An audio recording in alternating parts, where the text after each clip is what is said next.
former head coach of the Bucs, where he won a Super Bowl, amongst others. So let's just start right there, Coach. Appreciate your time this morning. I see Tom Brady. I see that he's in charge of finding a coach. I'm talking to a coach that's had a lot of success with Tom Brady. Any chance that Bruce Arians wants to come back to the sidelines? No, none at all, brother. I am done with that. I wish I could, but my health and my back just won't let me stand up that long anymore. So you know Tom very well. You coached Tom. You won a Super Bowl with Tom. Take me into the mind of Tom Brady when he's going to be vetting some of these coaches and looking for the next head coach of the Raiders. What do you think he is looking for? I think somebody that's very detail oriented, that's obviously a leader of men. Tom is one of the, just like Peyton, they were the ultimate preparation guys. They want to have a guy that they know has got every rock unturned before they hit the field on Sunday, ready for every situation. Great situational football coach. I think between John Spytek and Tom Brady, they're going to find a really good one. So, Coach, walk me through this because you've had so much success with some franchises that haven't had as much success in the past. What's the key to changing the culture of a bad football team? Yeah, I think first and foremost, you got to know what you're getting into, for sure. And for me, I had a great general manager in Steve Keim and Jason Light, his assistant out in Arizona. Then I went with Jason over to Tampa. So the head coach GM relationship to me has to be super tight. We can't have personnel versus coaching. That shit never works. Somebody's always blaming somebody else, and. So it's like we got to have and then we have to have a vision and a plan. People always tell me, "What's your philosophy?" I don't know if I ever had a philosophy. I always had a plan, of how we're going to attack this thing daily. And that to me, that's we built ours on 3 words: trust, loyalty, and respect. And that's the whole thing for us. I kind of want to stick on that theme for a moment because we have been talking so much in what we do about these openings in the NFL. What's a quote unquote good job? What's a quote unquote bad job? And I know that there are only 32 of these jobs in the world and you don't get very many opportunities at them. But from your perspective, as somebody that has been a head coach in this league, what do you view as a quote unquote good or bad opportunity as a head coach in the NFL? Yeah, I think a good opportunity, obviously, if you've already got a young quarterback in place that's on a rookie contract for about 3 years, that's probably the easiest way to go. That you can get into free agency. You got the money to fix the offensive line. People sometimes get enamored when they get a young quarterback. They want to get skilled players around him, and they can't block for him. For me, it's both lines of scrimmage. You better run the ball, stop the run, but you got to protect that quarterback. And he's the franchise. So to me, the ones that have the good young quarterbacks, some elite players on defense, and I just throw the Giants out there. I think that's a great job right now. So if Harbaugh called you today, the most coveted, obviously, coach on the market right now, and said, "Coach, what job should I take?" Is the Giants clearly number 1 for you? I would think so. Right now, even over Baltimore, I think because the expectations in Baltimore are super high. The expectations in New York are not super high yet. They're going to get super high because it's New York. But with Jackson Dart, Cam Scatterboo, and Neighbors on offense, and then all those young pass rushers they got on defense, that to me is a job they can win and fix quick. And I'm with you, Coach. You got a lot of really fun, young, exciting players, big personalities on that team. But you mentioned young quarterbacks and how a young quarterback on a rookie deal is probably the most attractive attribute for a team. But there's also value to having a veteran quarterback and a guy that's been there before and a guy that's had some postseason experience. I do think there's value in knocking on the door before you finally break through. So when you're evaluating some of these teams that are left in the playoffs, what would you kind of put your eggs in your basket? Would you be prioritizing maybe a young quarterback where you have more salary cap space to wiggle with, or are you rocking with a veteran guy? If the veteran guy already has an offensive line, yeah, I'm taking a veteran every time, because they've been there and they've done it. Especially as long as they don't have too many scars on them. Some guys, they can just get over that failure.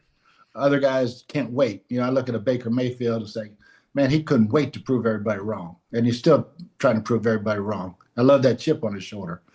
So yeah, those guys to me are a little more attractive. You know, I was very, very fortunate when I went to Arizona. They had gone through a plethora of quarterbacks. Kenny Wisenhunt, who's a hell of a coach, just couldn't find the right quarterback there at the end. And we were fortunate enough to get Carson Palmer.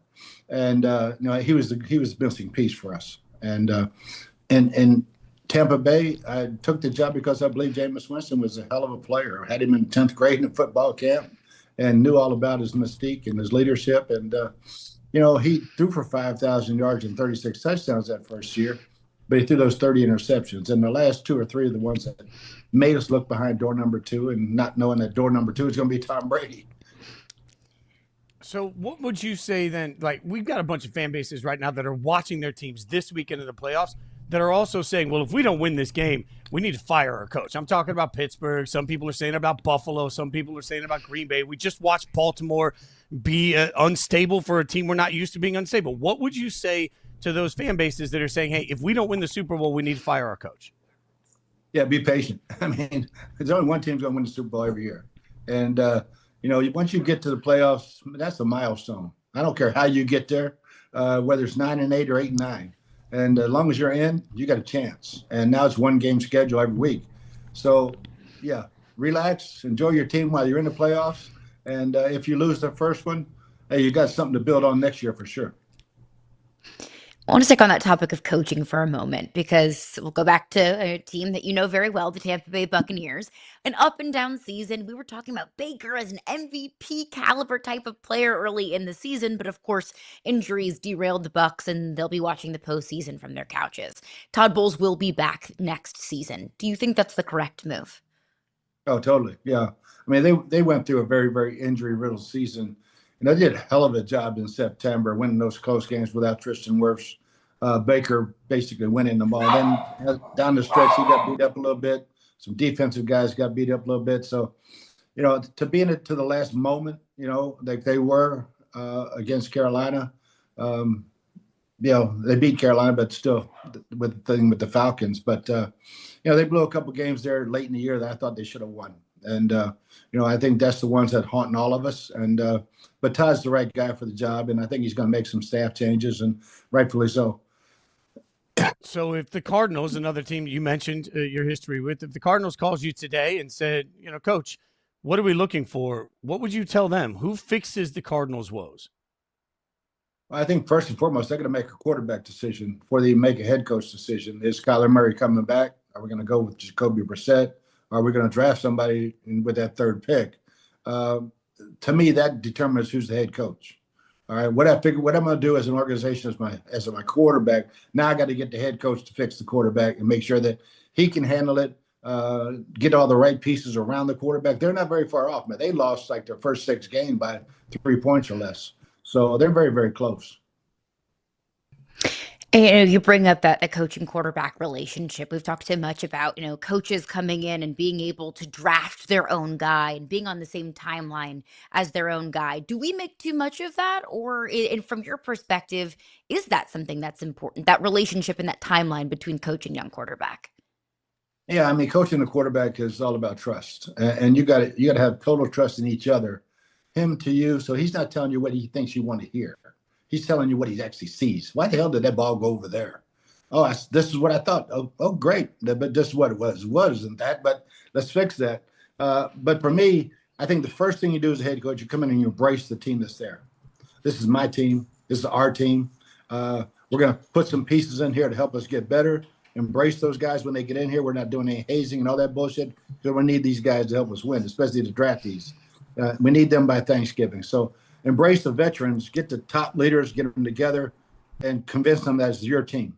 We'll be as good as you want to be, or we'll be as bad as you want to be. I'm not fixing anything. You guys will be the ones that fix it. This is so interesting to me, Coach, because I'm a lifelong diehard Raiders fan, right? And Max Crosby is somebody I consider a friend. We talk a lot. Max has gone through so many coaches that have come in and said, we're going to fix it, and I need you to be part of it. From a coach's how do you break through when players hear this message, especially bad franchises, over and over and over again, different men telling them the same thing with the same result? Yeah, I think it all comes down. I go back to Arizona. They had a really good defense. had a really good offense. Pieces were there, but the quarterback was just a miss, and a miss. And it's all about getting a quarterback. If the Raiders had a franchise quarterback, it'd be a different franchise. I mean, now you can build around it.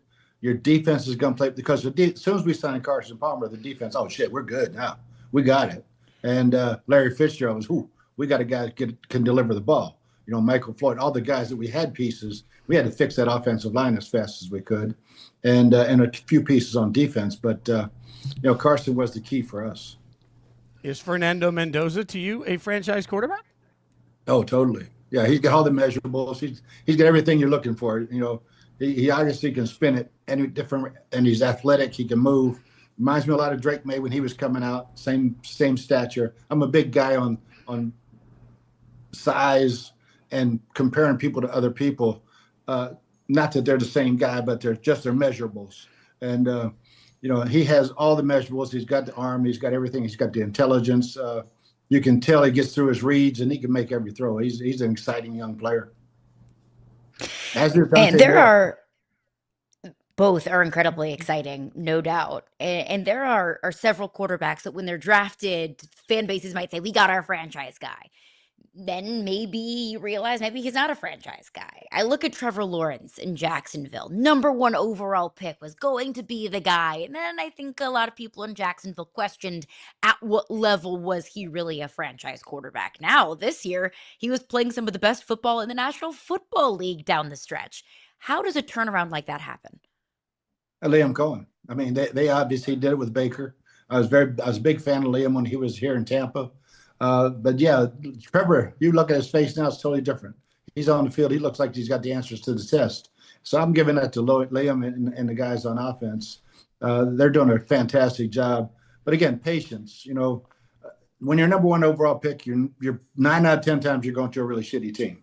All right, so get the pieces around them. Get an offensive line that can protect them so they don't get sacked. I go back to David Carr and Tim Couch. Neither one of those guys were busts. They got busted up. They got sacked like 160 sometimes their first 2 years, maybe more than that. And when I got Tim his third year, his arm was already broken up, but he was a hell of a player. I mean, he was never a bust. And took the Browns to the playoffs that year and broke his leg in the last game. But you gotta take time, and fan bases say, "Oh, we got a quarterback. We're great." No, you're not. You're not as good. You're as good as your offensive and defensive lines. That's how good you are.